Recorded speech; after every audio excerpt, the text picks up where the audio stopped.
नंदीग्राम एक्सप्रेसच्या first AC बोगीमध्ये नवविवाहित जोडप्यासाठी फुगे, फुले आणि गुलाबाच्या पाकळ्यांनी करण्यात आलेल्या अनधिकृत सजावटीचा व्हिडिओ सोशल मीडियावर व्हायरल झाल्यानंतर रेल्वे प्रशासनाने तातडीने कारवाई केली आहे।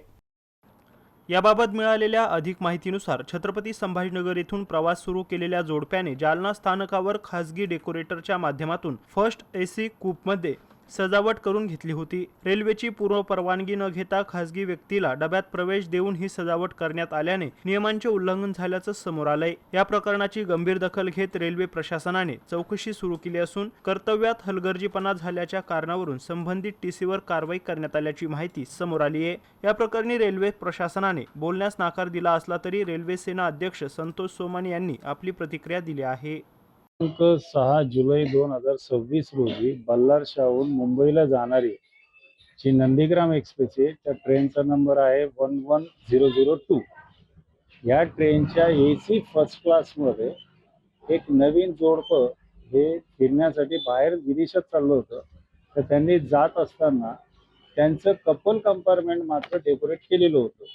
त्यांनी पूर्ण रेल्वे किंवा पूर्ण कोच हा काही डेकोरेट केलेला नव्हता आणि त्यांनी हनीमूनच्या दृष्टिकोनातून ती सजावट केलेली आहे या गोष्टीची माहिती प्रशासनाला होती आणि झालेला प्रकार हा काही गैर नव्हता, कारण ती कपल कंपार्टमेंट आहे।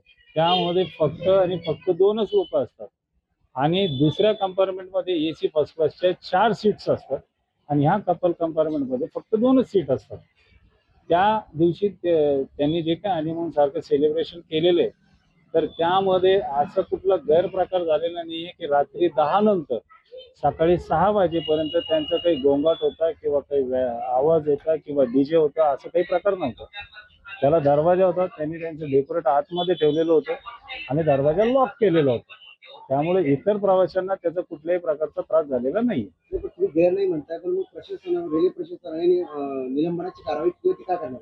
ती माहिती मला मिळालेली आहे की त्या दिवशी ऑन ड्युटी असलेल्या टीटीला निलंबित करण्यात आलेलं आहे आणि मी रेल्वे सेना टीम कडनं प्रशासनाला ही मागणी करतोय की आपण केलेली कारवाई ही चुकीची आहे, कारण ते प्रवासी ऑथेंटिक तिकीट घेऊन रेल्वेत चढलेले होते, त्यांच्याकडे विदाऊट तिकीट नव्हते किंवा त्यांना ऐन वेळेवर सीट्स वगैरे देण्यात आलेली नव्हती।